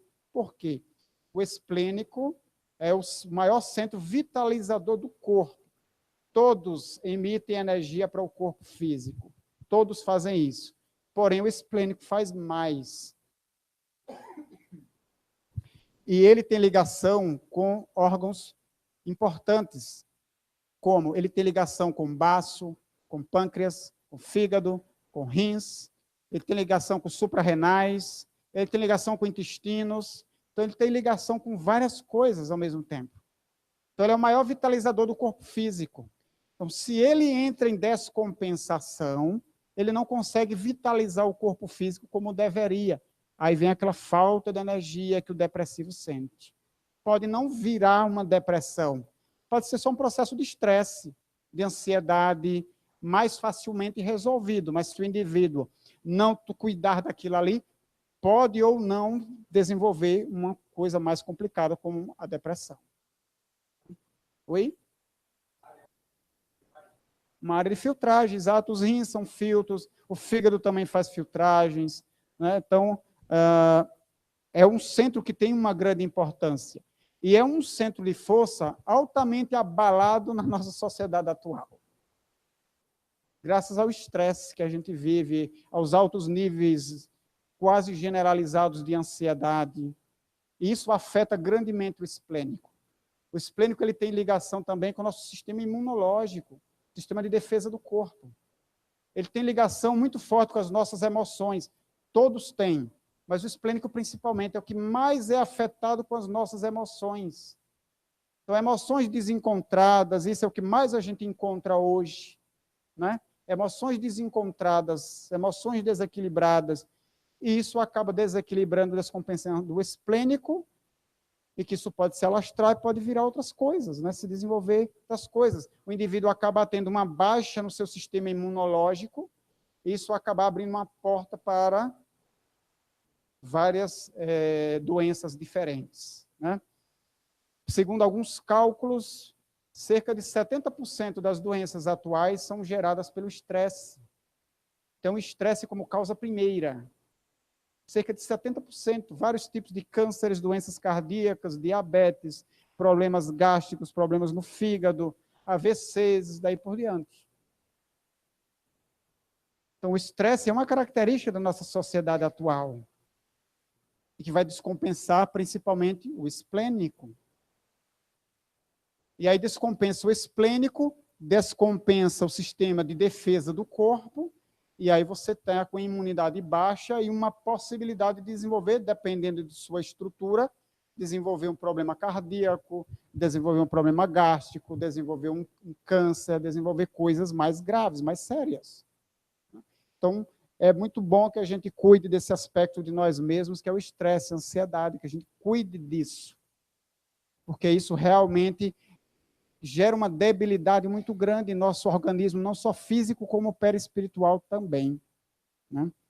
E muitas vezes a raiva que a gente acumula, mágoas que a gente vai guardando, ressentimentos que a gente, ao invés de resolver, a gente vai jogando para o fundo do baú, né, do esquecimento, e aquilo lá fica guardado. E geram emoções desencontradas, que às vezes a gente sente, mas não sabe por que sente. Que às vezes não percebe qual é a ligação que aquilo tem com coisas que já estão lá dentro de nós guardadas há muito tempo. Às vezes uma raiva que não foi curada, que não foi resolvida, uma mágoa que a gente ainda está lá. A gente não está alimentando no dia a dia, porque ela está no esquecimento, mas ela está lá guardada, não foi resolvida, está lá como um tumor escondido. Um dia ela vai dar as caras, ela vai aparecer, né? E vai nos descompensar de alguma forma. Um dia ela vai mostrar algum sintoma em algum lugar, em algum órgão, chamando a atenção. Olha, eu estou aqui, eu preciso ser resolvida. Estou aqui. O problema não é nem um sintoma físico, que é aquilo que foi gerado depois. O problema está lá, a raiva, porque nós somos espíritos. Nós estamos fadados a crescer, a progredir sempre. E se a gente vai deixando coisas para trás sem resolver, né? Chega uma hora que nós mesmos, por mecanismos naturais da própria estrutura da alma, começa a mostrar, olha, eu estou aqui, eu tenho que ser resolvido. Antes de você seguir em frente, não esqueça que eu fiquei para trás, tem que resolver. Tem que voltar e resolver. Está aqui uma mágoa, está aqui um ressentimento, né, que está gerando um problema no fígado, está gerando uma arritmia cardíaca, está gerando um problema estomacal, está gerando uma úlcera. Isso são sintomas que vêm depois para chamar a atenção. Tem coisa que ficou para trás e não foi resolvida. Precisa resolver. Como dizia Chico Xavier, é bom que a gente resolva as nossas dores antes que elas se transformem em dores no corpo. Porque se a gente não resolve as nossas dores, elas vão se manifestar como dores no corpo. Só que quando isso chega a acontecer, porque a coisa já está há muito tempo, né? Então a gente prestar atenção, fazer um retrospecto na nossa vida interior, como é que a gente está, para cuidar da nossa própria saúde e a gente, assim, ter muito melhores recursos para ajudar na saúde das outras pessoas também. Então, nós temos o tato magnético como recurso de detecção de desarmonia, nós temos a intuição. Então, se a pessoa conseguir desenvolver uma boa intuição segura, né, que lhe dê uma segurança na interpretação dos sintomas que o outro carrega, é ótimo. Podemos fazer, por exemplo, o seguinte: veio a intuição de que determinado local está desarmonizado, precisa tratar determinado local, faça o tato magnético, confirme, vê se é mesmo, vê se a intuição estava correta, porque assim você vai ganhando uma maior segurança quando as intuições chegam, né? Você vai aprendendo a captar, a receber, a interpretar e a confiar nas suas próprias intuições. Porque dessa maneira você vai ter um outro recurso de detecção de desarmonia. E um outro que os magnetizadores clássicos usavam muito era o sonambulismo. Não sei se Roberto já falou com vocês a respeito do sonambulismo magnético, né? Se já passou para vocês que estão fazendo aí o curso, estão completando o curso.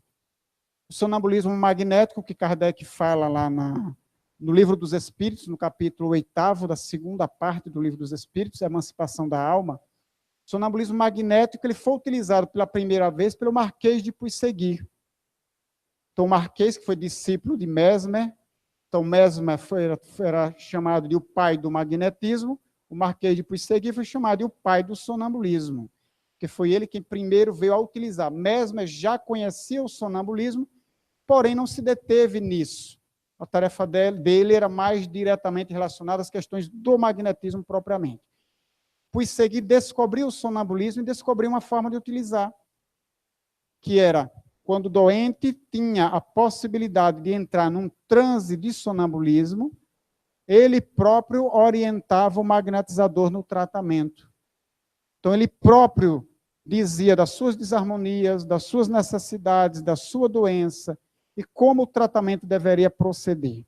Só que os doentes não orientavam apenas com relação ao tratamento magnético, muitas vezes com relação ao tratamento médico, ao uso de substâncias químicas ou de substâncias naturais, que hoje a lei não permite que a gente faça isso, seria, como é que se chama?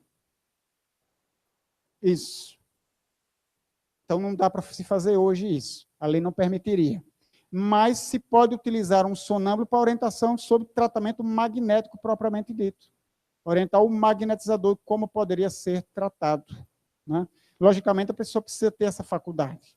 E, segundo alguns cálculos, apenas 10% das pessoas conseguem chegar a um transe sonambúlico, que não é um transe superficial, é um transe bastante aprofundado, onde o indivíduo consegue sair do seu corpo físico parcialmente, temporariamente, obviamente, de maneira bastante profunda, de modo que, de fora do corpo, ele consegue utilizar esse corpo físico como se fosse uma automediunidade. Ele é médium de si mesmo. Ele sai do corpo e se mediuniza o próprio corpo para falar. Tem a ver com a hipnose, mas não é só a hipnose, tá? Vai diferenciar o método, porque o magnetizador ele vai usar o fluido para levar o indivíduo ao transe sonambúlico. Daí o nome sonambulismo magnético, porque ele vai usar o fluido magnético para isso.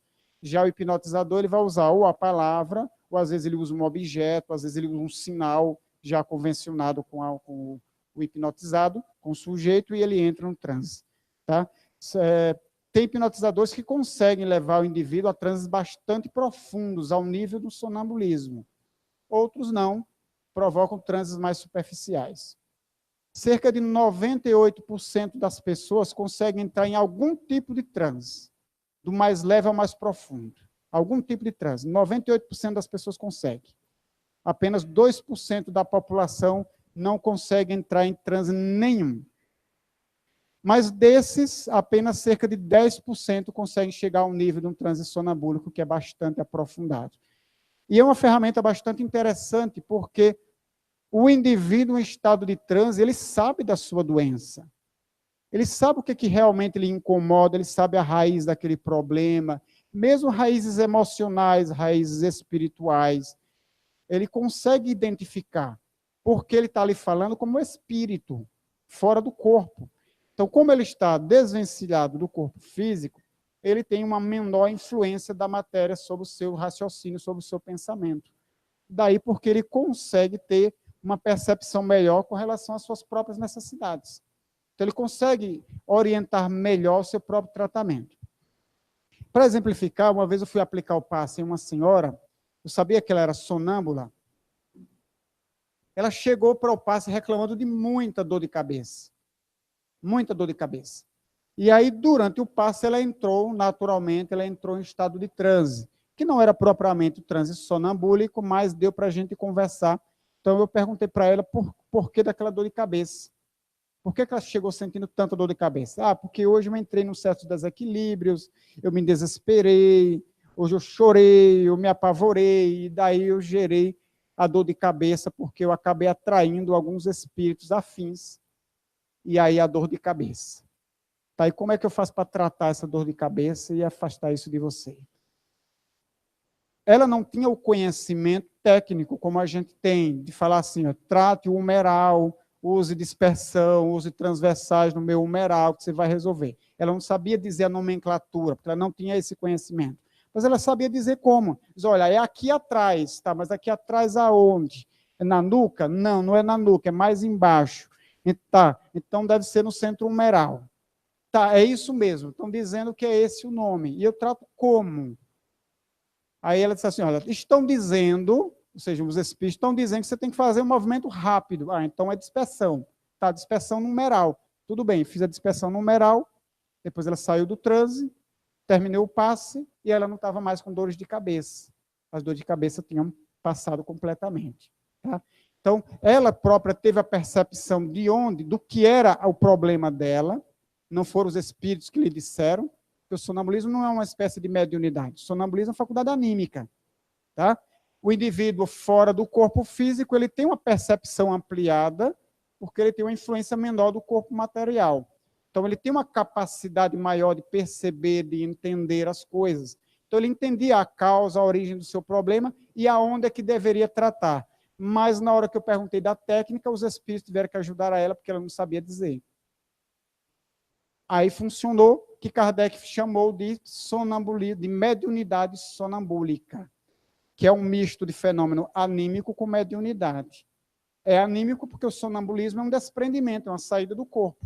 Sair do corpo não é mediunidade. Sair do corpo é simplesmente sair do corpo. Todo mundo faz isso quando dorme. Né? Toda noite a gente dorme, a gente sai do corpo.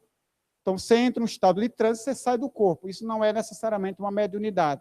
Mas no momento em que ela entrou em contato com o espírito, que ela foi intermediária de uma informação espiritual, da técnica que eu deveria tratar, aí estava funcionando uma mediunidade através de uma faculdade que é anímica, sonambulismo, que Kardec chamou de mediunidade sonambúlica, para diferenciar das outras mediunidades. Então, na mediunidade de psicofonia, por exemplo, qual é a diferença?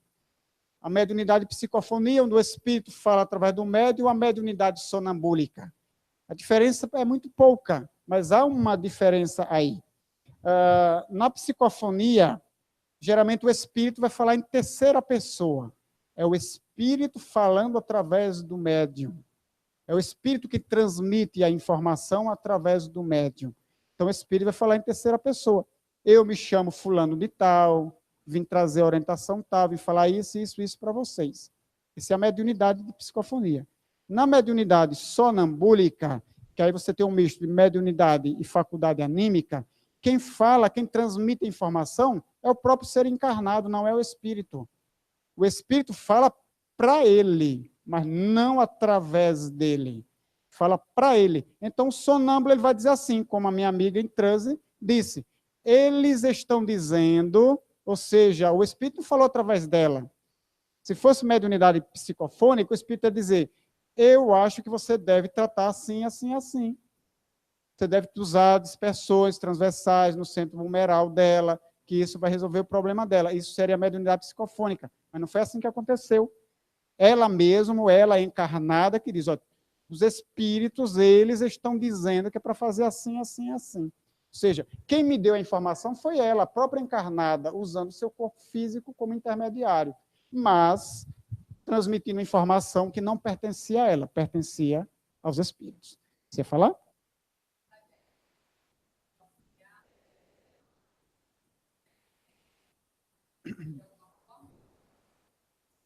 Não, pode sim.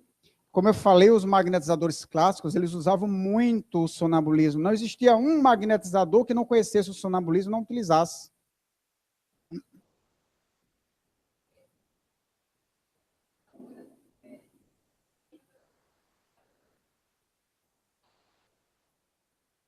Pode ser.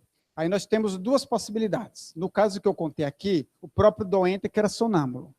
Então, na hora que eu estava aplicando o passe, ele entrou em estado de transe e me orientou com relação ao problema dela. Uma outra situação é que o sonâmbulo não é o doente. Pode ser o próprio magnetizador ou uma outra pessoa qualquer a quem eu posso recorrer para ajudar o meu doente. Ou se eu sou sonâmbulo, alguém me colocar, eu vou precisar de um magnetizador que me coloque em estado de transe sonambúlico magnético para que eu possa orientar no tratamento de alguém. Tá? Então, os magnetizadores eles começaram utilizando os próprios doentes como sonâmbulos. Então, aquele doente que entrava em sonambulismo, ele aproveitava aquela faculdade como orientação para o próprio tratamento. Depois eles verificaram que, se o doente não é sonâmbulo, eu posso usar um outro sonâmbulo. Posso pedir a ajuda de um outro sonâmbulo para que ele diga como é que eu tenho que tratar fulano de tal. E aí eles também utilizavam dessa forma. Inclusive, Allan Kardec usou uma sonâmbula para tratar a própria saúde. Kardec estava com um problema nos olhos, um problema na visão, foi ao médico, o médico disse que ele tinha uma amaurose, se eu não estou enganado, o nome é esse aí, e que ele iria ficar cego, que não tinha jeito, aquilo iria progredir, ele ia ficar cego. Kardec não se contentou, procurou uma sonâmbula, e a sonâmbula disse, ainda não é uma amaurose, mas vai ficar se você não tratar. E traçou para ele um tratamento, ele fez o tratamento e fez a codificação espírita.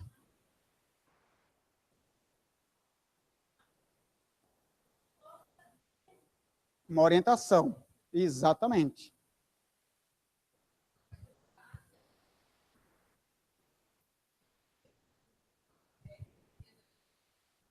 Ele pode ter uma intuição, mas o sonambulismo, ele é um transe profundo, tá? É um transe profundo, é um transe sonambúlico, né? Profundo, mais profundo que o sonambulismo, nós só vamos ter o êxtase. O êxtase seria o transe mais profundo, que já vem depois do próprio sonambulismo, tá? Então, nós temos transes mais superficiais, como transes hipnóticos, como transe de desdobramento, que é um estado de transe também, que não é uma mediunidade, né? Às vezes a gente fala mediunidade de desdobramento, mas desdobramento não é mediunidade, é anímico, é você sair do corpo, se desprender do corpo físico, ir a determinados locais, fazer determinados trabalhos, ajudar determinados espíritos ou encarnados, mas é desdobrar-se, é sair do corpo físico. Então é anímico, não é uma mediunidade propriamente, né? Assim como o sonambulismo também. Então, o sonambulismo é um estado de transe, tá? A própria definição de sonambulismo magnético é que ele é um estado de transe.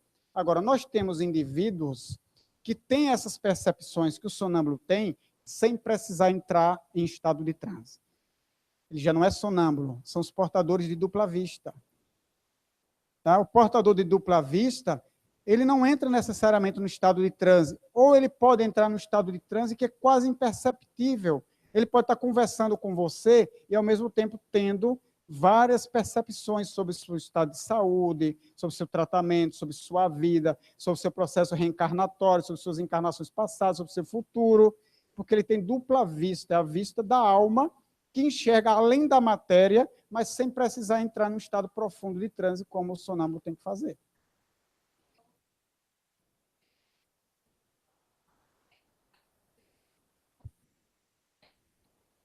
Sim. Então, lá na nossa instituição, a gente tem um trabalho com sonâmbulos. Uma vez por mês, a gente tem uma reunião sonambúlica. Da mesma maneira que existe reunião mediúnica, a gente também tem uma reunião sonambúlica, onde nós colocamos os nossos sonâmbulos em estado de transe sonambúlico, para que eles nos ajudem nos tratamentos que a gente tem, que a gente não está conseguindo destrinchar, não está conseguindo chegar a um resultado positivo. Pois é. Ouviu, Roberto? Ela está na fila, ela quer ser magnetizada para entrar em sonambulismo, para ajudar os seus doentes. Oi.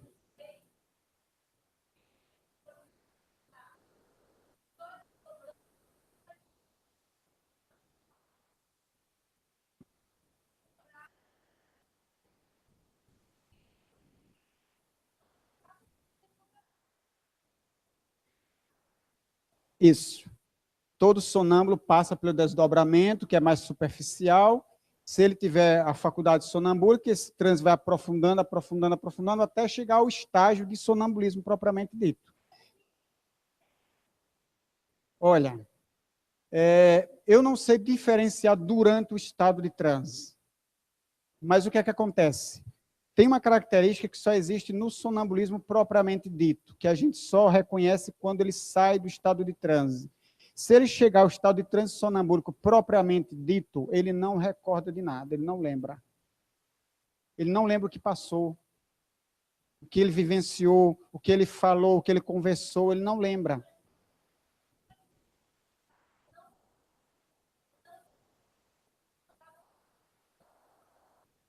Tá, mas aconteceu alguma coisa. O magnetizador não conversou com ele, mas aconteceu alguma coisa, porque ele saiu do corpo, sim, e depois você foi para onde? Você foi para algum lugar, você encontrou com alguém, pode ser um encarnado, um desencarnado, você estava num ambiente físico, você viu o ambiente físico, ou você foi a uma região espiritual e viu alguma coisa. Tá? Então, se ele saiu do corpo, veja bem, o sonâmbulo, quando ele sai do corpo, ele adquire lucidez. Então, ele se percebe fora do corpo físico. Ele vê a ele próprio fora do corpo. Tá? Então, logicamente, ninguém conversou com ele, mas ele percebeu alguma coisa durante o transe. E quando ele volta ao corpo físico, ele não lembra mais. Se ele lembra, porque não era tão profundo o transe como o transe sonambúlico. Tá? Por quê? Oi.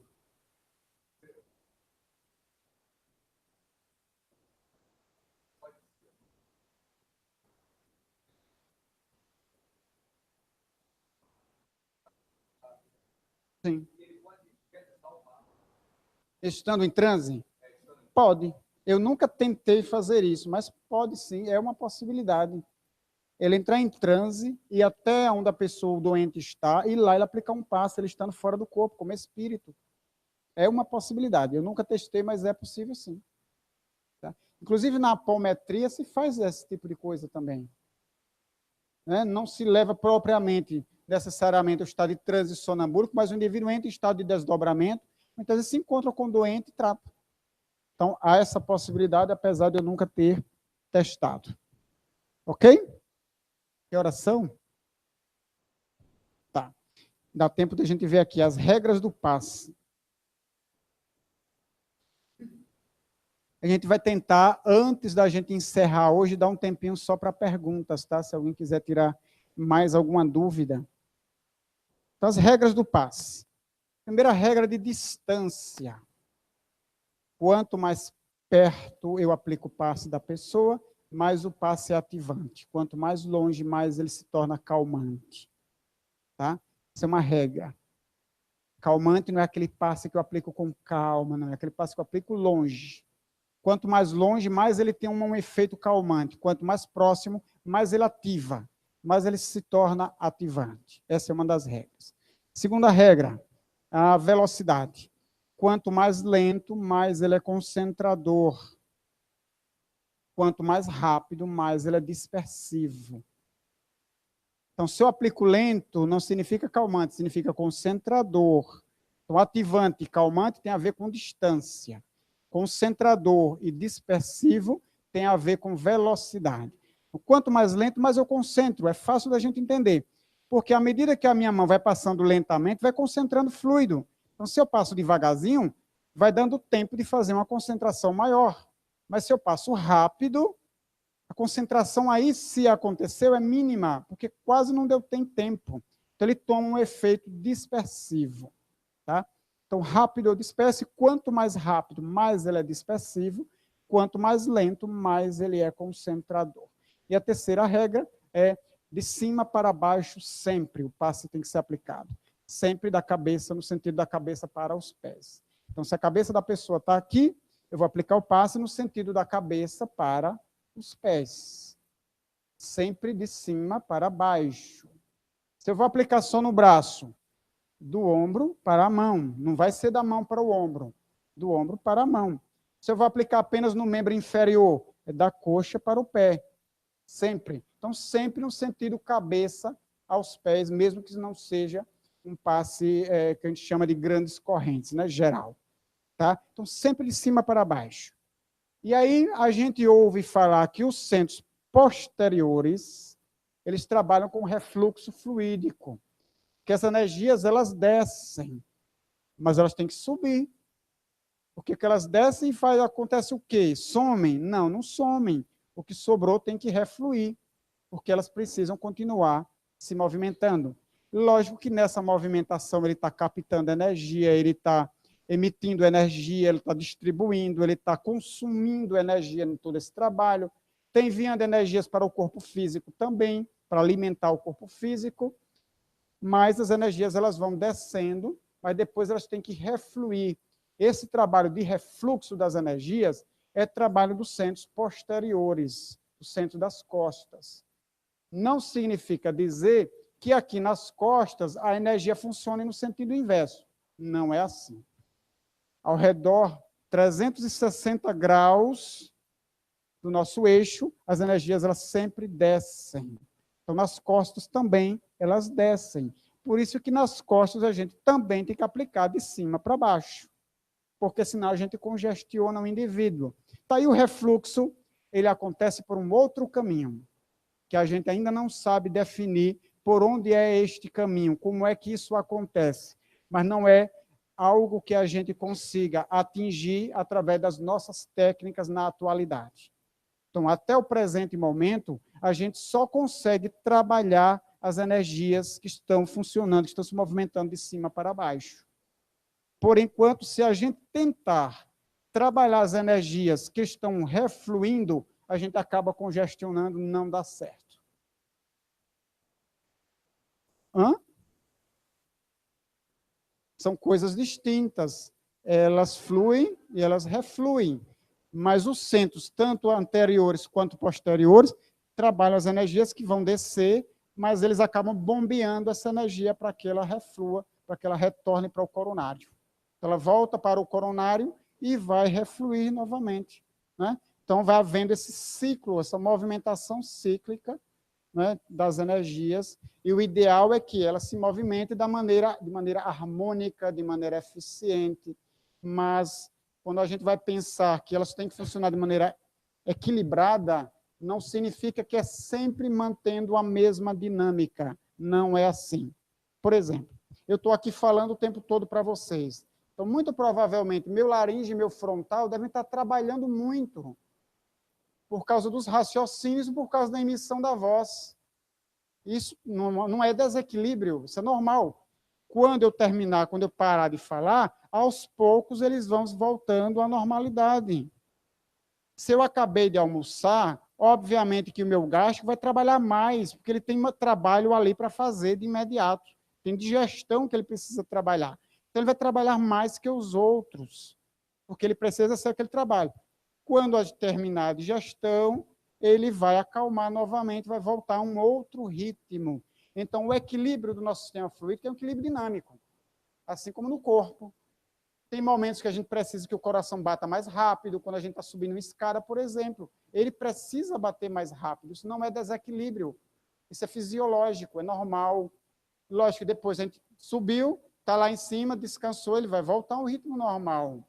Se a gente está deitado, ele não vai bater acelerado, ele vai bater de forma mais lenta, porque o organismo está funcionando tudo de maneira mais lenta. Então, a respiração vai ficar mais lenta, a digestão, se a gente come antes de dormir, vai ficar mais lenta, porque o corpo está precisando de menos energia, tem menos atividade. Ele está funcionando apenas no sistema basal, que tem que manter a gente vivo. Respiração, circulação sanguínea, os batimentos cardíacos estão lá funcionando, tem que funcionar, mas tudo de maneira mais basal, mais básica, porque a gente não está precisando de muito funcionamento, a gente está dormindo.